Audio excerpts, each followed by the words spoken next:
It's the Locked On road to the NHL Trade Deadline. We're 32 days away from March 3rd, but one of the top trade targets is on the move. The Vancouver Canucks have traded their captain, Bo Horvat, to the New York Islanders in exchange for Aatu Raty, Anthony Beauvillier, and a 2023 protected first-round pick. Now, the conditions on that pick, if it's top 12 this year, it will stay with the New York Islanders, but will be unprotected in 2024. I'm Ross Levitan from Locked On NHL, here with Gil Martin from Locked On Islanders. Gil, your immediate reaction when you found out that a team that is in dire need of scoring goes out and gets a top-flight, top-line center.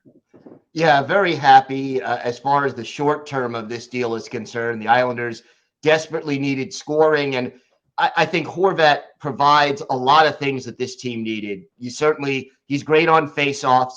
He helps on the power play. He has 11 power play goals already this year. I don't know if any two Islanders combined have that many power play goals.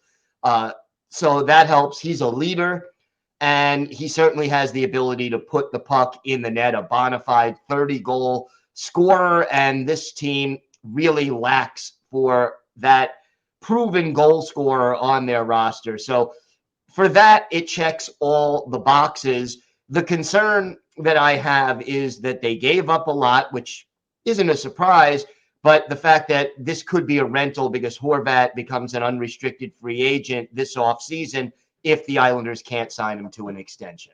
So Bo Horvat is in the midst of a career year. He's already matched his career high in goals that was set last year in 70 games, only played 49 this year, has 54 points, which would put him 8 points clear of the next top scoring Islander, Brock Nelson, who has 46 on the season. Where do you see Horvat fitting in the lineup at 5-on-5? Yeah, that's a good question. And the fact that he's a center, the Islanders now have 5 centers. And the question is, which one of them is going to move to the wing? Because you have Barzal, you have Brock Nelson, you have J.G. Pageau, and you have Casey Cizikas. Now, Cizikas has played wing whenever injuries have hit, but, he's really a bottom 6 kind of a guy. I can't see him moving up to the top 6 and playing wing long term. So, do you move Barzal, whose strength is his skating, and limit him to one side of the ice, which may limit the effectiveness of that skating? Do you move Brock Nelson? Do you move J.G. Pageau? Do you try Horvat at the wing and let him take faceoffs for Barzal, because Barzal is not that good on faceoffs? There's a lot of options here, and I almost get the feeling this may not be the last deal that Lou Lamoriello is making, that one of those centers may be headed elsewhere, or something will be done to sort of free up a defined roster spot.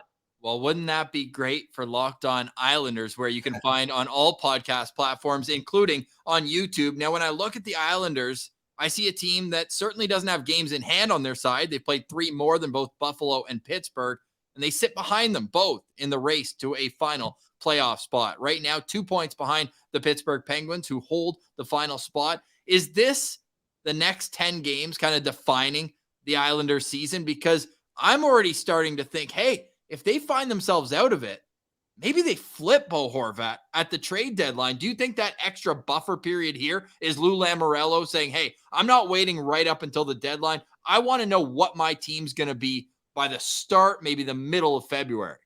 Yeah, and it's an interesting insurance policy, because if you can't sign him and your team is out of it, you can flip him and try to recover some, if not all, of the assets that you gave up in order to get him.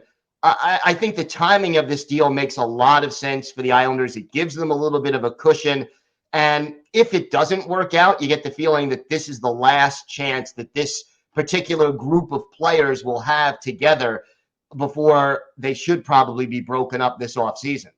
Bo Horvat saying he thought he was going to be a Canuck for life. And Elliot Friedman adds that he doesn't think the Islanders do this trade if he doesn't think they could re-sign in Long Island. Certainly a long way to go between now and then, but right away he adds 5-on-5 scoring, which has been a huge struggle for this Islanders team so far this season. Now, from the Canucks perspective, it's a team that's clearly starting to rebuild when you decide that your captain is no longer part of the solution. And going that way is Anthony Beauvillier, who's been kind of an up and down player, mid-30s point totals on any given year. What can Canucks fans expect from, let's not say the crown jewel, and we'll get to what that could be, whether it's the draft pick or the drafted prospect in Aatu Raty. But Anthony Beauvillier's already got 7 years of NHL games under his belt. What can Canucks fans expect from him?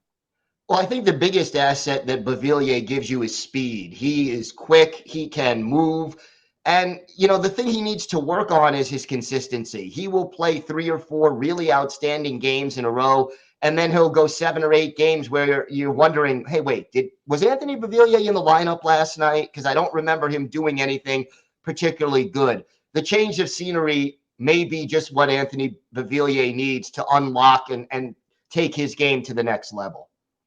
Well, Canucks fans will be hoping to see that because speed hasn't really been a part of their recipe this season. Now, Aatu Raty, a second-round pick in 2021, was almost a surprise in itself. He was one of those guys where a couple of years before his draft, he was expected to be a top 5 pick, one of the top scoring 16-year-olds, and then it just felt like he hit a snag in his development.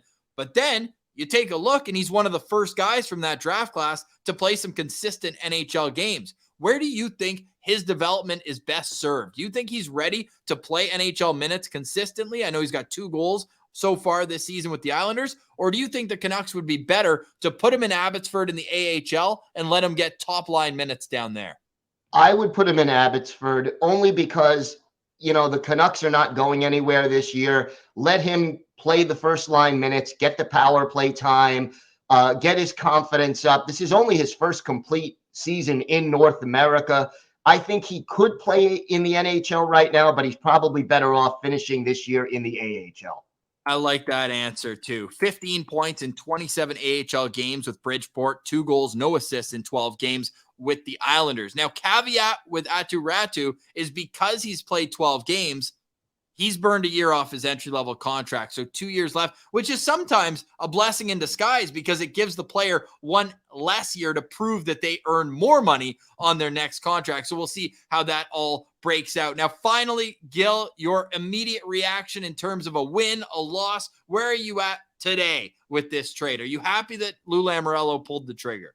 I am happy. This team needed a shakeup. They needed more offense. They needed more leadership. And Horvat checks all the boxes. For more, you can follow us on Locked On NHL's Road to the Trade Deadline. Whenever a trade happens, make sure to tune in to Locked On NHL on YouTube and wherever you get your podcasts for immediate reaction, local experts on the biggest stories. Of course, Gil will have more on Locked On Islanders, and I will have more with Mike DiStefano coming up on Wednesdays, Locked On NHL. It's the Road to the Trade Deadline on the Locked On Podcast Network, your team every day.